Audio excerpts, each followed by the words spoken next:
ஒரு காலத்தில் ஒரு பெரிய குளம் இருந்தது. அந்த குளத்தில் மீன்கள், தவளைகள், நண்டுகள் எல்லாம் சந்தோஷமாக வாழ்ந்தன.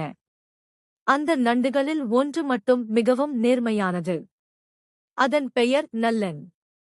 ஒரு நாள் குளத்தில் இருந்த ஒரு சிறிய மீன் அழுது கொண்டிருந்தது. என்ன ஆச்சு என்று நல்லன் கேட்டது. என் அம்மா கொடுத்த சிறிய முத்துக்கால் தண்ணீரில் தொலைந்து போய்விட்டது என்று மீன் சோகமாக சொன்னது. அது கேட்டு நல்லன் உடனே உதவ முடிவு செய்தது. குளத்தின் அடிக்குச் சென்று மெதுவாக தேட ஆரம்பித்தது. பல நேரம் தேடியபின் ஒரு பிரகாசமான கல் கிடைத்தது.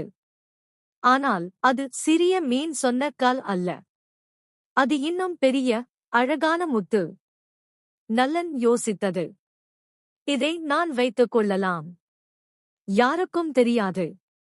ஆனால் உடனே அதன் மனசு சொன்னது, இது உன்னுடையது இல்லை. உண்மையை சொல்யூ. அது அந்த பெரிய முத்தையும் சிறிய மீனின் முத்தையும் எடுத்துக் கொண்டு வந்தது. சிறிய மீன் மிகவும் சந்தோஷமாக தனது முத்தை பெற்றுக் கொண்டது. அதைக் கண்டு குளத்தின் ராஜா ஆமை சொன்னது, நேர்மை கொண்டவர்களுக்கு எப்போதும் நல்ல பலன் கிடைக்கும்.